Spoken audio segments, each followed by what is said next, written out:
televisión digital argentina, más plural, más diversa, la que tengamos acceso todos y en la que todos tengamos voz, porque hay un mundo nuevo. Hay una cultura que no es exclusiva de los gobiernos de Cristina y de Néstor Kirchner, que es una cultura muy generalizada en la Argentina, de usar recursos públicos como un sistema de premios y castigos para amigos o supuestos adversarios. Pero no son los inventores de este sistema.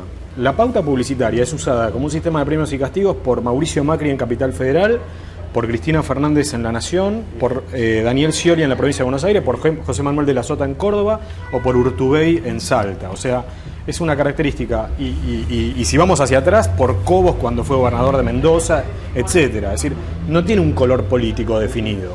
1 millón de argentinos ya disfrutan de la televisión digital abierta. La pauta no tiene color ni bandera, pero el gobierno kirchnerista la convirtió en su principal herramienta para sostener el relato.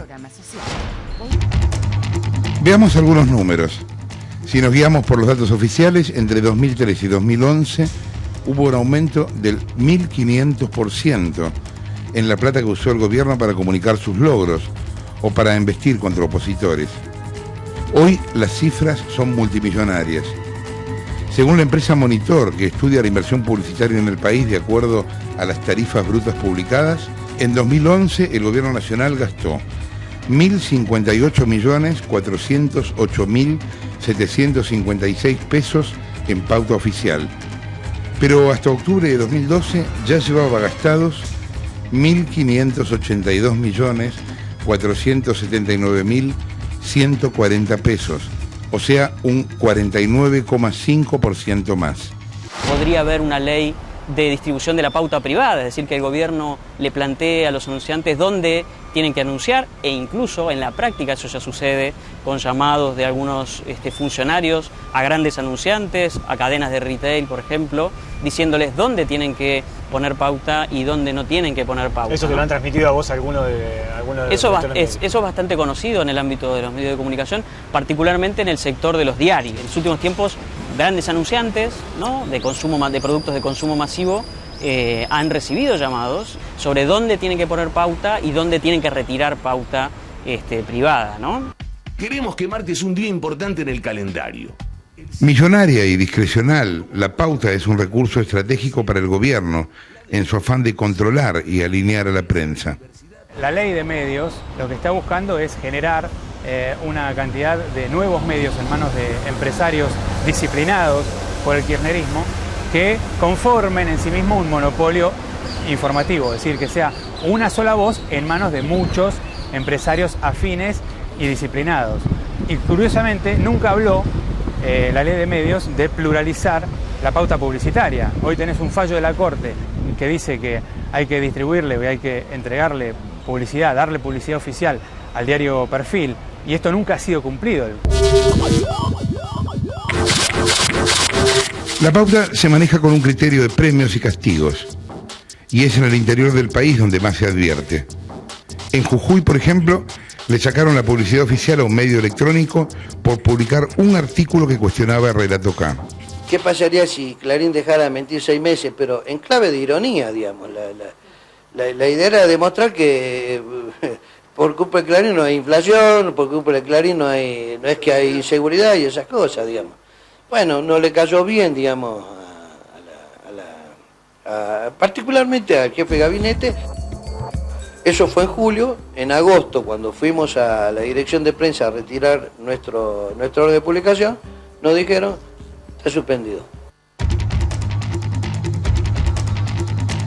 ¿Qué consecuencias te trajo el hecho de que te la quitaran?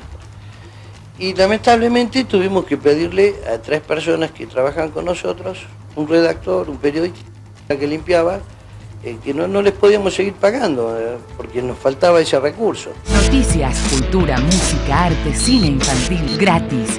En muchas provincias no hay un mercado publicitario que sostenga los medios y, por supuesto, empiezan a depender, y cada vez más, de los gobiernos, ¿no?, de los gobiernos provinciales o de los gobiernos municipales. FOPEA, en esto, que hace un monitoreo de la libertad de expresión en todo el país, viene detectando que en ciudades de menos de 50.000 habitantes el periodismo tiende a desaparecer, ¿no?, tiende a convertirse en propaganda porque los periodistas no tienen una manera de ejercer libremente su oficio y poder vivir de eso, ¿no? Y lo mismo le sucede a los medios, a los periódicos, a las emisoras de radio, ¿no?, que terminan condicionadas por el poder de turno. La elección es o hago periodismo, ¿no?, y desaparezco, o hago propaganda y mantengo esa fuente de trabajo, ¿no?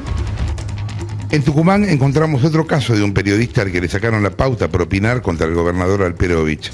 Después que Alperovich es reelecto, quiso demoler un edificio histórico, él quería hacer un shopping ahí, mandó una ley, la legislatura la aprobó y hubo marchas, manifestaciones. Hice un comentario bastante fuerte diciendo, que la república, la democracia se basa en la división de poderes, que no podía ser que la legislatura vote una cosa un día y a la semana el gobernador le cambie el voto a todos los legisladores a la vez porque se le ocurrió cambiar de opinión. A las 2 o 3 semanas me anunciaron que me retiraban toda la publicidad de la revista que yo venía haciendo desde el año 97, la revista Contexto, que ya tiene 15 años. En ese momento me quitaron de todos los organismos oficiales la publicidad. ¿Alguna vez le explicaron por qué le quitaron la pauta publicitaria a usted? Tanto en la agencia que me enviaba los avisos como en comentarios de personas cercanas al gobernador, me dijeron que fue él, que fue Alperovich el que dijo directamente que le quiten toda la publicidad. Y en Tucumán las decisiones de Alperovich no se discuten, se cumplen.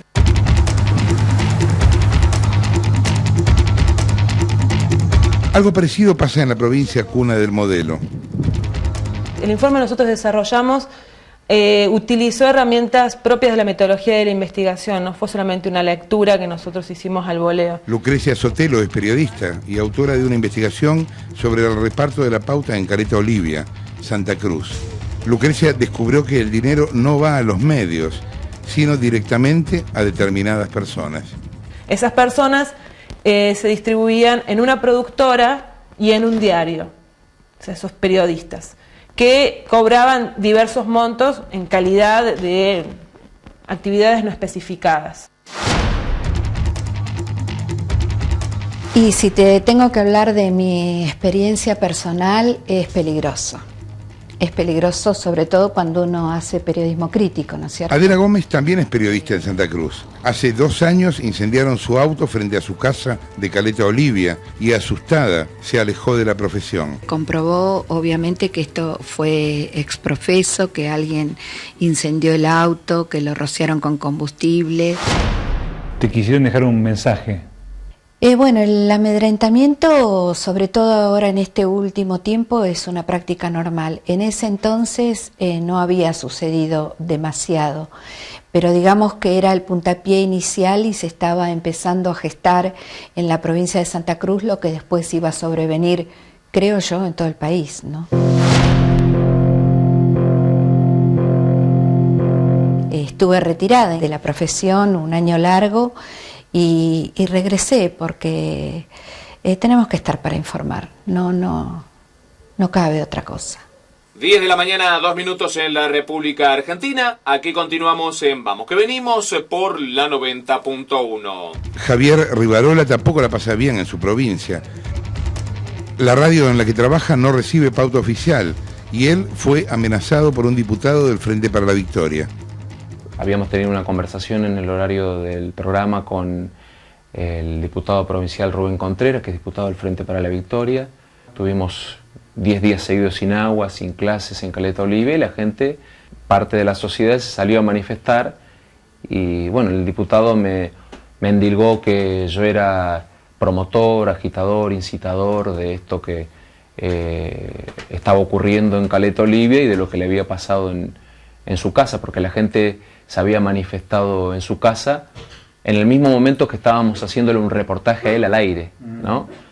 Posterior a todo esto, llama a la producción de la radio y allí fue que me dijo que yo era un hijo de puta, que los manifestantes eran unos hijos de puta y que esto no iba a quedar así. Posterior a esto fue cuando él dice, aguantátela si pasa algo en tu casa, no te quejes. Descalificación del opositor, reparto de la pauta discrecional, acceso restringido a la información. Con estas armas construye su poder el Ministerio del Relato.